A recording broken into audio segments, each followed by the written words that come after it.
Welcome to my channel Haji Sheikh Nagoor. Please subscribe. అంతిమ దైవ గ్రంథం ఖురాన్ 25 అల్ ఫుర్ఖాన్ గీటురాయి సూరా. చదవండి, ఆలోచించండి, ఆచరించండి, పంచండి. అఊజు బిల్లాహి మినష్ షైతానిర్ రజీమ్. బిస్మిల్లాహిర్ రహ్మానిర్ రహీం.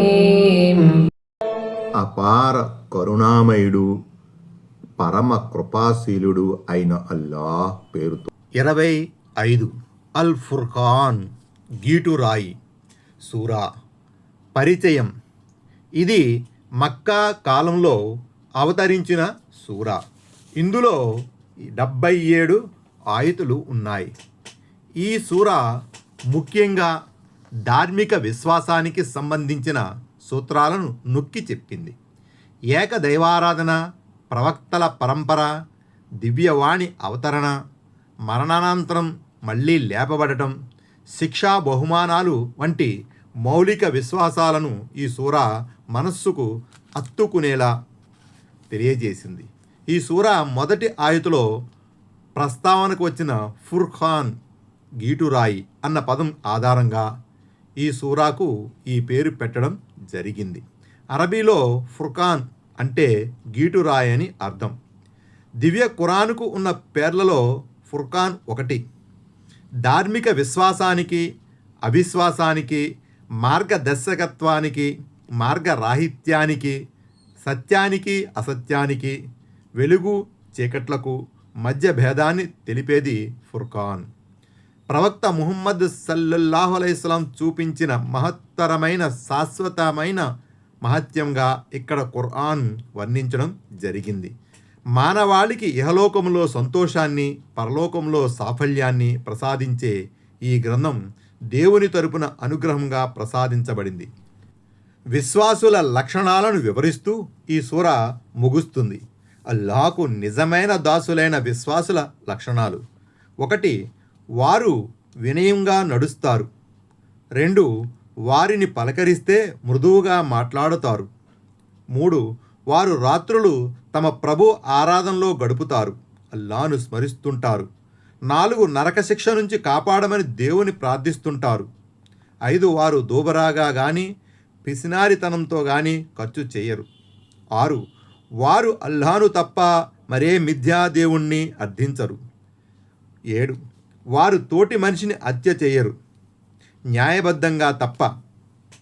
8. వ్యభిచారం, అక్రమ సంబంధాలకు పాల్పడరు. 9. అబద్ధపు సాక్ష్యాలు చెప్పరు. 10. వ్యర్థ ప్రసంగాలు చేయరు. 11.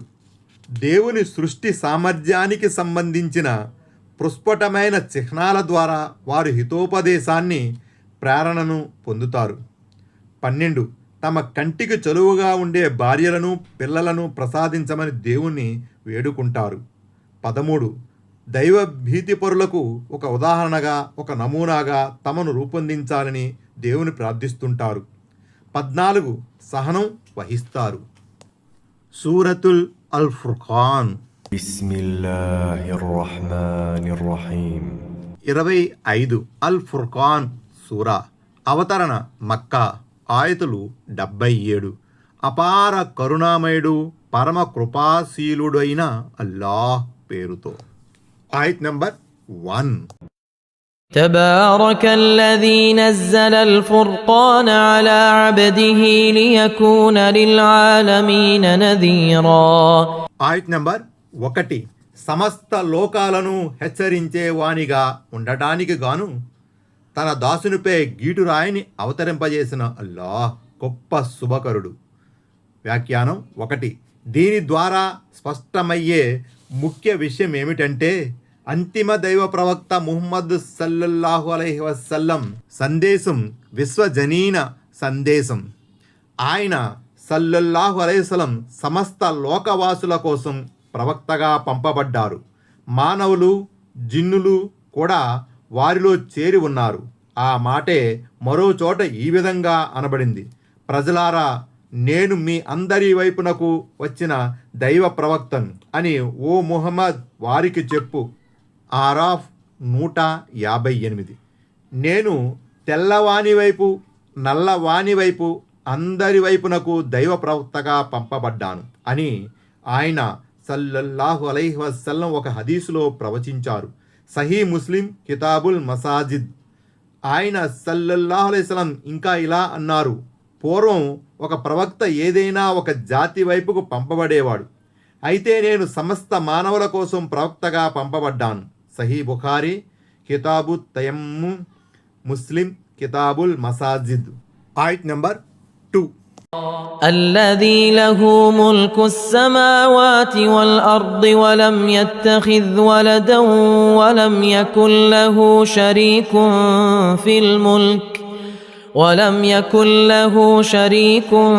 في الملك وخلق كل شيء فقدره تقديرا. ఆయత్ నెంబర్ 2. భూమి ఆకాశాల సార్వభౌమత్వం ఆయనదే. ఆయన ఎవరినీ సంతానముగా చేసుకోలేదు. ఆయన రాజ్యాధికారంలో ఆయనకు భాగస్వాములుగా కూడా ఎవరూ లేరు. ఆయన ప్రతి వస్తువును సృష్టించి దానికి తగ్గట్టుగా దాని లెక్కను నిర్ధారించాడు. వ్యాఖ్యానం 2. ఇక్కడ గీటురాయి ఫుర్ఖాన్ అంటే సత్యాసత్యాలు, న్యాయాన్యాయాలు, ధర్మాలు, ఉచితానుచితాల మధ్య గల తేడాను స్పష్టపరిచే దివ్య ఖురాన్ అని అర్థం. దివ్య ఖురాన్ ఈ విషయాలన్నిటినీ స్పష్టంగా వేరుపరిచినందువల్ల దీనిని గీటురాయి అని అనడం జరిగింది. వ్యాఖ్యానం 3. దైవ ప్రవక్త సందేశం గురించి చెప్పిన తరువాత ఇప్పుడు తౌహీద్, దేవుని ఏకత్వం గురించి చెప్పబడుతుంది. ఇక్కడ దేవుని 4 ప్రధాన గుణాలు, లక్షణాలు తెలుపబడ్డాయి. వాటిలో మొట్టమొదటిది తిరుగులేని ఆయన సార్వభౌమత్వం. ఈ సార్వభౌమత్వంలో ఆయనకు సహవర్తులు ఎవరూ లేరు.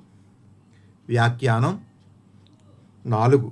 కొంతమంది యూదులు, క్రైస్తవులు, అరబ్బులు కూడా అల్లాహకు సంతానం ఉందని, ఆయన దైవదూతలను తన కుమార్తెలుగా చేసుకున్నాడని చెప్పేవారు.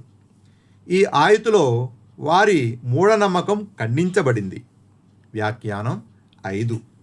విగ్రహారాధన, బహుదైవారాధన, 2 దైవాల భావన, మంచి చెడు, అంధకారం, కాంతి అనే ద్విత్వం ఖండించబడింది. వ్యాఖ్యానం 6. సకల సృష్టికి మూలాధారం అల్లాహే. ఆయన తన యుక్తిని, ప్రణాళికననుసరించి తన సృష్టితాలలో ఎవరికేది అవసరమో తగు మోతాదులో నిర్ధారించాడు. ప్రతి వస్తువు విధివ్రాతను ముందే చేశాడు. Thanks for watching. Don't forget to like, comment and share. Please subscribe.